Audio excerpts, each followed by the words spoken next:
Salam, hər vaxtınız xeyir olsun, dəyərli müəllimlər. Mən Natvan Cəmalzadə, kurikulum üzrə təlimçi. 19 iyun 2025 tarixində bilirik ki, sertifikasiyanın ikinci günüdür və bir neçə müdavimlərimdən sual əldə etmişəm. İstəyirəm ki, bunu da sizlə paylaşım. Və sualı paylaşmamışdan öncə onu qeyd edim ki, mütləq şəkildə bizim YouTube kanalımıza abunə olun, videonu bəyənin və rəy yazmağı unutmayın. İlk sual ənənəvi sualdır. Bilirsiniz ki, sertifikasiya imtahanı başlayandan bu sual düşür.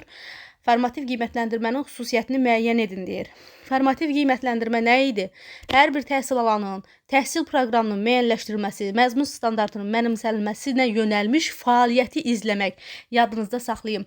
Formativ qiymətləndirmə ancaq fəaliyyəti izləmək üçündür.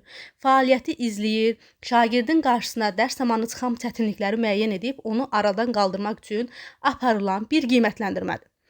Formativ qiymətləndirmə apararkən biz düzgün şəkildə şərh verməliyik, şagirdlərin təlim səviyyəsini müəyyənləşdirib, onu irəli aparmaq və bunu ən yaxşı şəkildə necə etməyə qərar vermək üçün biz formativ qiymətləndirmə aparırıq. Şagird fəaliyyətini biz monitorinq edirik, düzgün istiqamətlendiririk, düzgün rəy veririk, istiqamət veririk ki, şagirdi summativə gəlib çatdıraq və bura qədər inkişaf elətdirək.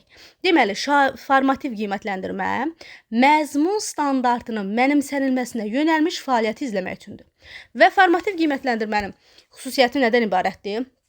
Şagirdin hədəfi nədir? Şagird nə öyrənəcək? Mövcud vəziyyəti necədir? Şagirdi məqsədinə necə çatdıra bilərik? Yəni, nə etməliyik ki, bu hədəfə çatsın?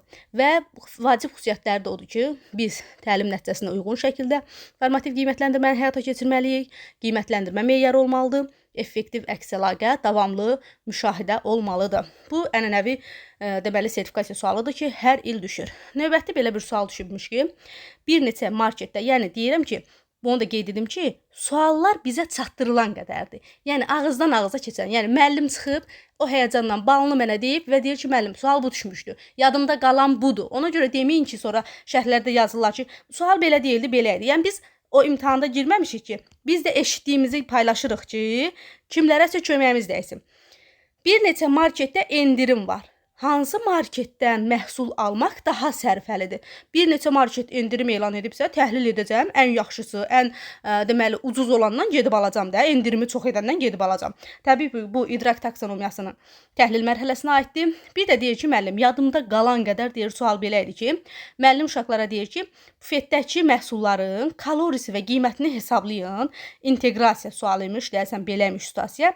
Burada isə fənlər arası var imiş. Çünki kalori biologiya ilə hesablamaq da demək ki, riyaziyyatla əlaqəli ola bilər.